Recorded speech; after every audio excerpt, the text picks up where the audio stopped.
Hello दोस्तों, आपका फिर से हमारे यूट्यूब चैनल मैथ चैंपियन में आपका बहुत बहुत स्वागत है। दोस्तों आज मैं बताऊंगा पंचलाइट कहानी का सारांश, जो हर साल का रिपीटेड क्वेश्चन है। दोस्तों इस कहानी में बहुत इंटरेस्टिंग आने वाला है। दोस्तों बहुत इंटरेस्ट कहानी है। दोस्तों बहुत मज़ा आने वाला है। दोस्तों 24 मार्च के लिए बहुत महत्वपूर्ण है। दोस्तों बहुत महत्वपूर्ण है। ये 5 नंबर का दोस्तों एक वीडियो में कंप्लीट होगा। दोस्तों 5 नंबर, बस वीडियो में बने रहिएगा। दोस्तों कक्षा 12th का है दोस्तों, पंचलाइट कहानी का सारांश। ये देखे दोस्तों, फणीश्वर नाथ रेणु जी द्वारा लिखित इस कहानी में ग्रामीण जीवन का वास्तविक चित्र खींचा गया है। ठीक है, फणीश्वर नाथ रेणु जी द्वारा लिखित इस कहानी में ग्रामीण जीवन का वास्तविक चित्र खींचा गया है। महतो टोली में गांव के कुछ अशिक्षित लोग हैं। कुछ पहले टोली हुआ करती थी जिसमें पहले लोग अशिक्षित रहा करते थे, सब लोग पढ़ा नहीं करते थे। ठीक है, उस टोली में सब लोग अशिक्षित हैं। वही बात बोल रहा है, अशिक्षित लोग हैं। उन्होंने रामनवमी के मेले से एक पंचलाइट खरीदा। ठीक है, उन्होंने रामनवमी के मेले से एक पंचलाइट खरीदा। पंचलाइट खरीदने के बाद जो 10 रुपये बच गए थे, उन्होंने लगता है कि काफ़ी पैसा ले गए थे और हर चीज़ खरीद लिए थे और पंचलाइट भी खरीद लिए थे। इसके बाद खरीदने के बावजूद उनके पास 10 रुपया बचा था। ठीक है, उससे पूजा की सामग्री आ गई। उससे पूजा की सामग्री उसने खरीदी।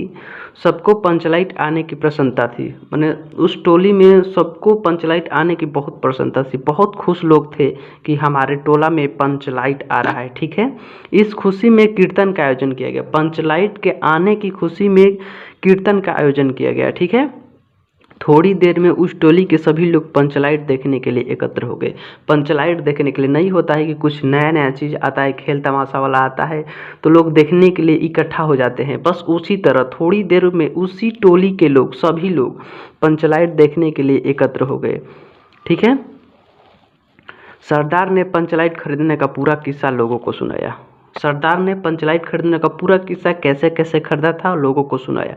टोली के लोगों ने अपने सरदार और दीवान को श्रद्धा भरी नज़रों से देखा। ठीक है, टोली के लोगों ने अपने सरदार दीवान को श्रद्धा भरी नज़रों से देखा।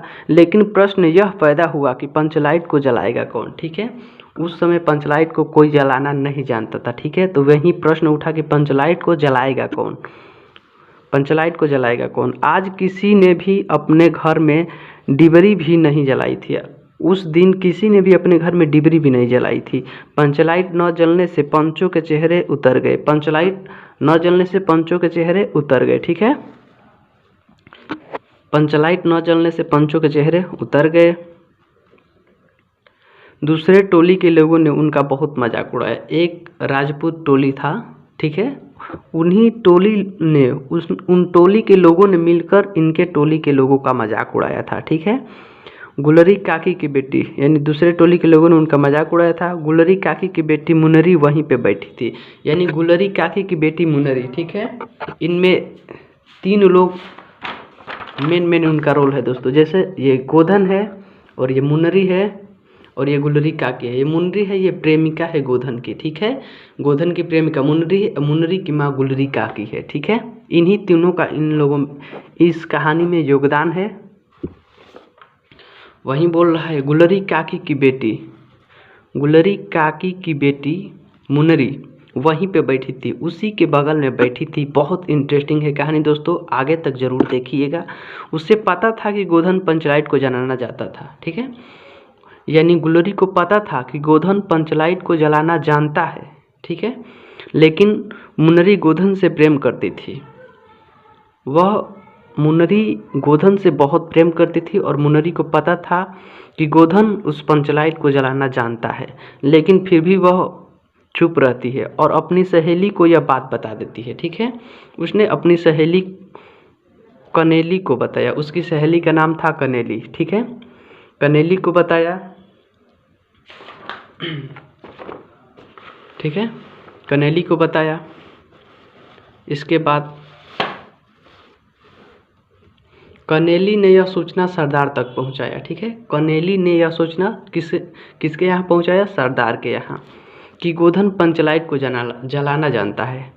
यह सूचना पहुंच गई सरदार के यहाँ। तब सभी पंच सोच विचार में पड़ गए। पहले तो उनका हक्का बक्का बंद कर दिया गया था गोधन का, कि गोधन को हक्का बक्का सब उसका बंद कर दिया गया था कि वह कुछ बोलेगा नहीं। तो सभी पंच सोच विचार में पड़ गए थे कि गोधन को बुलाया अथवा नहीं बुलाया जाए, गोधन को बुलाया अथवा नहीं बुलाया जाए, गोधन को बुलाया जाए कि नहीं, सब सोचने लगे थे। अंत में उसे बुलाने का निर्णय लिया गया। कोई जलाना ही नहीं जानता है तो उसे ही बुलाना पड़ा लास्ट में। अंत में उसे बुलाने का ही निर्णय लिया गया। सरदार ने छड़ीदार को भेजा, लेकिन छड़ीदार के कहने से गोधन पंचलाइट जलाने के लिए नहीं आया। ठीक है, पंचलाइट थोड़ा अपने भी अथु ढंग में था दोस्तों कि नहीं आया दोस्तों। छड़ीदार कहने से गोधन पंचलाइट जलाने के लिए नहीं आया। बाद में गुलरी काकी गोधन के पास आई, यानी मुनरी की माँ गुलरी काकी। ठीक है, गुलरी काकी गोधन के पास आई और उसे मना कर ले गई। ठीक है, अब तो बात मानना ही पड़ेगा क्योंकि वह गुलरी काकी किसकी माँ है? मुनरी की माँ है, मानना तो पड़ेगा ज़रूर। गोधन ने पूछा स्प्रिट कहाँ है? स्प्रिट का नाम सुनकर सभी लोग उदास हो गए, लेकिन गोधन अपनी होशियारी से पंचलाइट को जलाया। ठीक है, अपनी होशियारी से पंचलाइट को जलाया। गोधन अपनी होशियारी से पंचलाइट को जला दिया और फिर लोग गोधन को माफ़ कर देते हैं। पहले लोग गोधन पे बहुत गुस्सा हुआ करते थे, लेकिन जब वह गोधन पंचलाइट को जलाया तो सभी लोग उस पर खुश हो गए और सभी लोग उनको माफ़ कर दिए। गोधन ने सबका दिल जीत लिया और कीर्तन शुरू हो गया। कीर्तन किसके लिए रखा गया था? पंचलाइट को आने की खुशी में। अब पंचलाइट जल गया तो कीर्तन शुरू हो गया और फिर गोधन गुलरी की ओर देखता है तो गुलरी मुस्कुराकर चली जाती है।